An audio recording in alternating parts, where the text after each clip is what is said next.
নারিকেল খাবার পর যে ছোবড়াটা আমরা ফেলে দিই, সেই ফেলনা জিনিস থেকেই লক্ষ্মীপুর জেলায় বছরে প্রায় অর্ধ শত কোটি টাকার ব্যবসা হচ্ছে। আর এই ব্যবসার আসল জায়গাটা কিন্তু কাঁচা ছোবড়া বিক্রেতা নয়, বরং এখান থেকে হাতে তৈরি হওয়া হস্তশিল্প পণ্যে।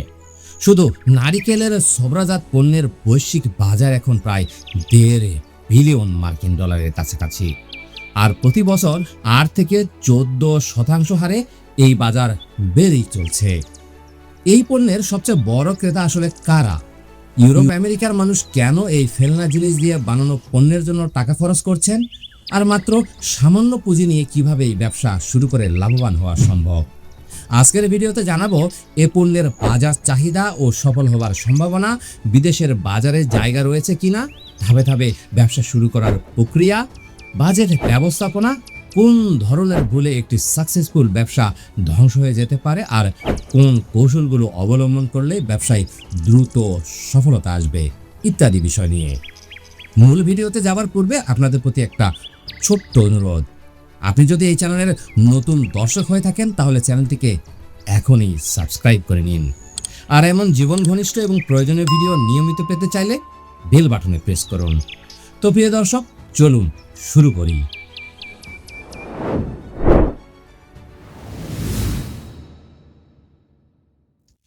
প্রিয় দর্শক, প্রথমেই জেনে নিই ছোবড়া হস্তশিল্প ব্যবসা কতটা বাস্তবসম্মত এবং বাজারে চাহিদা কেমন। একটা সময় ছিল যখন নারিকেলের ছোবড়া শুধু জ্বালানি হিসেবে চুলায় পুড়ে যেত, কিন্তু গত 1 দশকে এই চিত্র সম্পূর্ণ বদলে গেছে।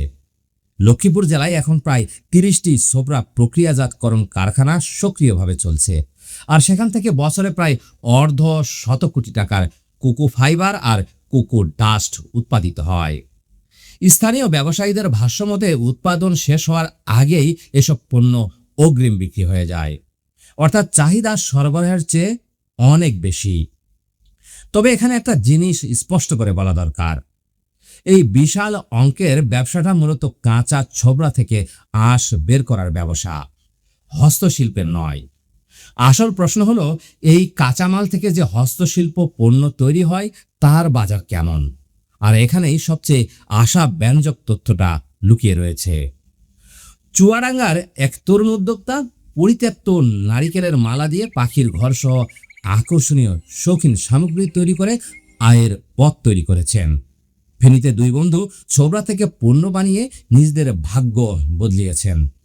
অর্থাৎ কাঁচামাল সহজলভ্য, স্থানীয় সরবরাহ ব্যবস্থা ইতিমধ্যে গড়ে উঠেছে।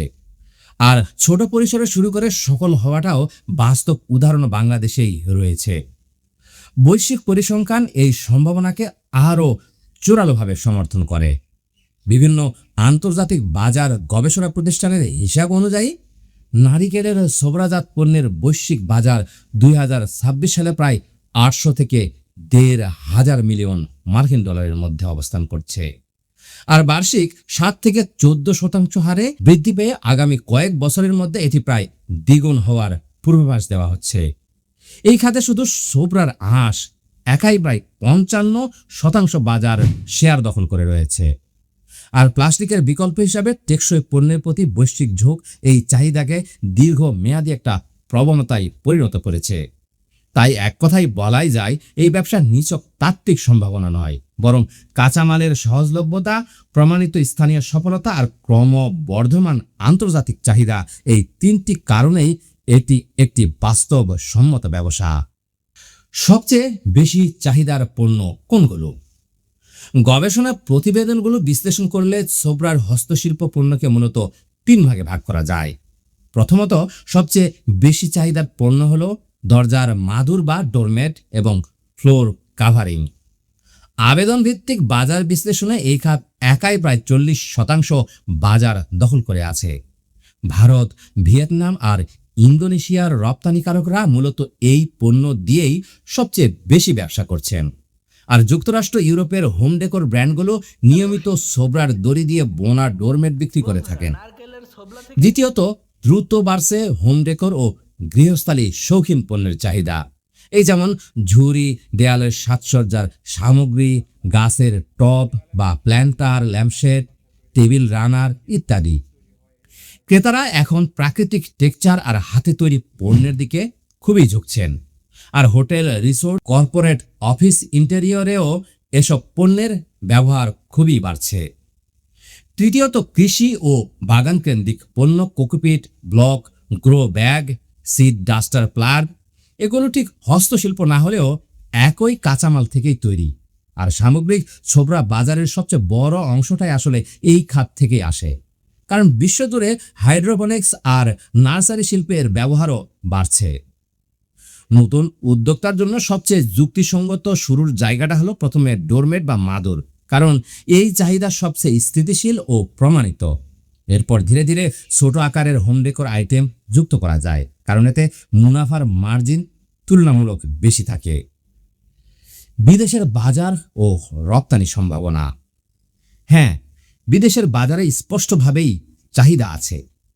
বাংলাদেশ থেকে ইতোমধ্যেই ছোবরাজাত হস্তশিল্প ও গৃহস্থায়ী পণ্য যুক্তরাষ্ট্রে রপ্তানি করা হচ্ছে। আর কক্সবাজার, চট্টগ্রাম, নোয়াখালী অঞ্চলের একাধিক প্রতিষ্ঠান আন্তর্জাতিক বাজারে বিশ্বাসযোগ্যতাও অর্জন করেছে। বাজার গবেষণা প্রতিবেদনগুলো নির্দিষ্টভাবে বলছে, ইউরোপ আর উত্তর আমেরিকার ক্রেতারা প্রকৃত হস্তনির্মিত, স্বতন্ত্র আর পরিবেশ বান্ধব হোম ডেকোর পণ্যের প্রতি ক্রমবর্ধমান আগ্রহ দেখাচ্ছে। আর এটাই কয়ার হস্তশিল্প রপ্তানির প্রবৃদ্ধির অন্যতম প্রধান কারণ হিসেবে বিবেচিত। ইটসি আর অ্যামাজনের মতো প্ল্যাটফর্মের স্বতন্ত্র কারুকর্ম আর টেকসই উপহার সামগ্রীর চাহিদা প্রতিনিয়তই বাড়ছে, যা ছোট উদ্যোক্তাদের সরাসরি আন্তর্জাতিক ক্রেতার কাছে পৌঁছানোর সুযোগ তৈরি করে দিয়েছে। পর্যটন শিল্পেও সুভেনিয়র হিসাবে এই পণ্যের ব্যবহার বাড়ছে। প্রতিবেশী ভারতের দিকে তাকালেও একটা স্পষ্ট চিত্র দেখা যায়। কেরালা রাজ্য একাই দেশের মোট নারিকেল উৎপাদনের 61% আর মোট কয়ার পণ্যের 85% যোগান দেয়। আর চীন ভারতের কয়ার রপ্তানির প্রায় 37% আমদানি করে। এই তুলনা থেকে বোঝা যায় এই খাতে প্রতিবেশী দেশের বাজার কাঠামো ইতোমধ্যেই পরীক্ষিত। তবে বাস্তবতাও মাথায় রাখতে হবে। বাংলাদেশের হস্তশিল্প রপ্তানির খাত এখনও তার সম্ভাবনা অনুযায়ী দ্রুত এগোতে পারছে না। বিশেষজ্ঞদের মতে এই খাতের প্রধান সমস্যা হলো পরিবর্তনশীল আন্তর্জাতিক চাহিদা অনুযায়ী মানসম্মত নতুন পণ্য তৈরি করতে না পারা। অর্থাৎ বিদেশের বাজার খোলা আছে, কিন্তু সেখানে টিকে থাকতে হলে মান আর ধারাবাহিকতা নিশ্চিত করতেই হবে। ধাপে ধাপে ব্যবসা শুরুর পদ্ধতি।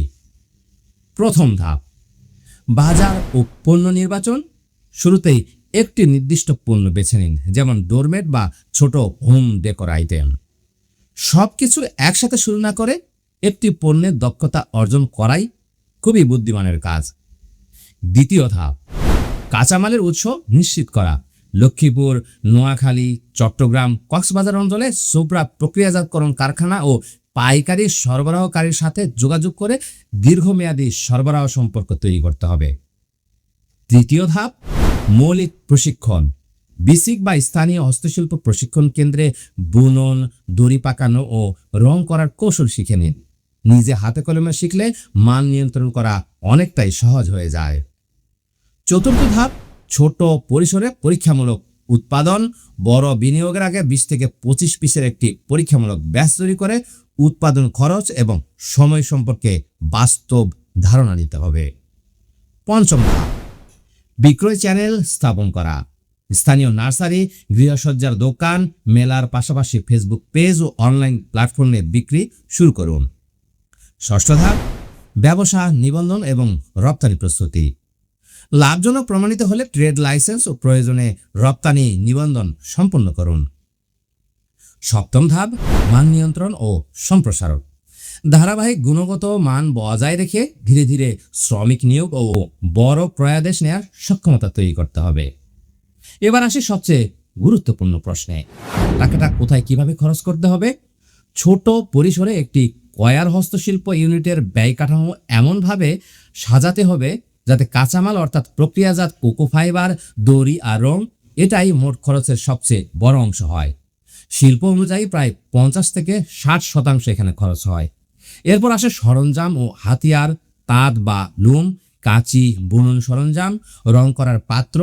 এটা একটা এককালীন বিনিয়োগ। তৃতীয় খাত হলো কারিগর মজুরি, যা দক্ষতা অনুযায়ী প্রতি পিস বা দৈনিক হিসাবে দিতে হয়। এরপর প্যাকেজিং ও ব্র্যান্ডিং, লেবেল, বক্স, ট্যাগ, বিপণন খাতে ফেসবুক পেজ পরিচালনা, পণ্যের ছবি তোলা, মেলা স্টল ভাড়া করা, পরিবহন ও লজিস্টিক খাতে পণ্য ডেলিভারির খরচ, আর সবশেষে মোট বাজেটের 10 থেকে 15% জরুরি তহবিল হিসাবে আলাদা করে রাখা উচিত, যাতে অপ্রত্যাশিত খরচ সামলানো যায়। শিল্প বিশ্লেষকরা বলেছেন, এই ধরনের ইউনিটে মোট মুনাফার হার সাধারণত 35 থেকে 45% পর্যন্ত হতে পারে, আর নিট মুনাফার হার হবে 18 থেকে 25%। তবে এটা বড় শিল্প কারখানা পর্যায়ের হিসাব। বাড়ি থেকে 2 থেকে 5 জন কারিগর নিয়ে শুরু করা একটা ইউনিটের জন্য প্রাথমিক বিনিয়োগ এর চেয়ে অনেক কম রাখা সম্ভব, কারণ ভারী মেশিনারি ছাড়াই হাতে বোনা পণ্য তৈরি করা যায়। একটা বিষয় মাথায় রাখা খুবই জরুরি, বাংলাদেশের হস্তশিল্প খাতের একটা বড় সমস্যা হলো এনজিও ঋণের উচ্চ সুদহার, যা ব্যবসার সামগ্রিক খরচ বাড়িয়ে দেয়। তাই সম্ভব হলে নিজস্ব পুঁজি বা তুলনামূলক কম সুদের সরকারি ব্যাংক ঋণ খুঁজে বের করাই বুদ্ধিমানের কাজ। তবে আমার পরামর্শ হলো কোনো ধরনের ব্যাংক ঋণ না নিয়ে নিজের যতটুকু পুঁজি রয়েছে সে অনুযায়ী বিজনেসটিকে দাঁড় করানো। কোন ভুলে ব্যবসায় লোকসান হয়? প্রথম ভুল, শুধু কাঁচামাল বিক্রির মানসিকতায় আটকে থাকা। অনেকে কাঁচা ছোবড়া বা আঁশ বিক্রি করে সন্তুষ্ট থাকেন, অথচ প্রকৃত মুনাফা লুকিয়ে থাকে তৈরি পণ্যে। কাঁচা আঁশের তুলনায় তৈরি ডোরমেট বা হোম ডেকোর আইটেম মুনাফার হার থাকে অনেক বেশি। দ্বিতীয় ভুল, মানের ধারাবাহিকতা বজায় না রাখা। আন্তর্জাতিক ক্রেতা ও বড় দেশীয় ক্রেতারা প্রতি ব্যাচে একই মান আশা করেন। পরিবর্তনশীল বৈশ্বিক চাহিদা অনুযায়ী মানসম্মত পণ্য তৈরি করতে না পারাই এই খাতের সবচেয়ে বড় চ্যালেঞ্জ হিসাবে চিহ্নিত হয়েছে। তৃতীয় ভুল, উচ্চ সুদের ঋণের ফাঁদে পড়া। দ্রুত মূলধন দরকার বলে না বুঝে এনজিও ঋণ নিলে দীর্ঘমেয়াদে ব্যবসা দুর্বল হয়ে পড়ে। চতুর্থ ভুল, একক বাজার বা একক ক্রেতার উপরে নির্ভরতা। শুধু একটি পাইকারি ক্রেতা বা একটি বাজারের উপরে নির্ভর করলে সেই সম্পর্ক ভেঙে গেলে পুরো ব্যবসাটাই ঝুঁকিতে পড়তে পারে। দেশীয় ও অনলাইন দুই চ্যানেলেই সমান্তরালে এই স্কিলটি গড়ে তোলা জরুরি। পঞ্চম ভুল, প্যাকেজিং ও উপস্থাপনাকে অবহেলা করা। বিদেশি ক্রেতা ও শহরে ক্রেতার পণ্যের গুণগত মানের পাশাপাশি প্যাকেজিং আর ব্র্যান্ডিংকেও গুরুত্ব দিতে হবে। ষষ্ঠ ভুল, প্রাতিষ্ঠানিক নিবন্ধন এড়িয়ে যাওয়া। অনানুষ্ঠানিকভাবে চালানো ব্যবসা বড় ক্রয়াদেশ বা রপ্তানি সুযোগ পেলেও তা কাজে লাগাতে পারে না, কারণ আনুষ্ঠানিক নথিপত্র ছাড়া বড় ক্রেতারা সাধারণত চুক্তি করতেই চান না। আসুন এবার জানি এই ব্যবসায় সফল হবার কোন কোন গোপন কৌশলগুলো এ কাজে আপনাকে এগিয়ে রাখবে। প্রথম কৌশল হলো কাঁচামাল থেকে তৈরি পণ্যে দ্রুত উত্তরণ। যত দ্রুত সম্ভব কাঁচা আঁশ বিক্রি থেকে দূরে সরে গিয়ে মূল্য সংযোজিত পণ্যে মনোযোগ দিন, কারণ এখানে মুনাফার হার সবচেয়ে বেশি। দ্বিতীয় কৌশল, একটি নির্দিষ্ট পণ্য বিভাগে দক্ষতা তৈরি করা। সবকিছু একসাথে না করে একটিতে দক্ষ হয়ে তারপরে পণ্যরেখা সম্প্রসারণ করা। তৃতীয় কৌশল, স্থিতিশীল সরবরাহ সম্পর্ক গড়ে তোলা। লক্ষ্মীপুর ও নোয়াখালী অঞ্চলের প্রতিষ্ঠিত সরবরাহকারীদের সাথে দীর্ঘমেয়াদী সম্পর্ক তৈরি করলে দাম ও মান উভয়ই নিয়ন্ত্রণে থাকে। চতুর্থ কৌশল, অনলাইন উপস্থিতি ও পণ্যের গল্প বলা। টেকসই ও হস্ত নির্মিত পণ্যের প্রতি বিশ্বজুড়ে যে আগ্রহ বাড়ছে তা কাজে লাগাতে পণ্যের পেছনের গল্প তুলে ধরা কার্যকর কৌশল। পঞ্চম কৌশল, সরকারি সহায়তা ও প্রশিক্ষণ সুবিধা ব্যবহার করা। বেসিক ও এসএমই ফাউন্ডেশনের প্রশিক্ষণ এবং প্রাতিষ্ঠানিক ব্যাংকিং সংযুক্তির সুযোগ কাজে লাগিয়ে উচ্চ সুদের ঋণ এড়ানো সম্ভব। ষষ্ঠ কৌশল, ধাপে ধাপে সম্প্রসারণ।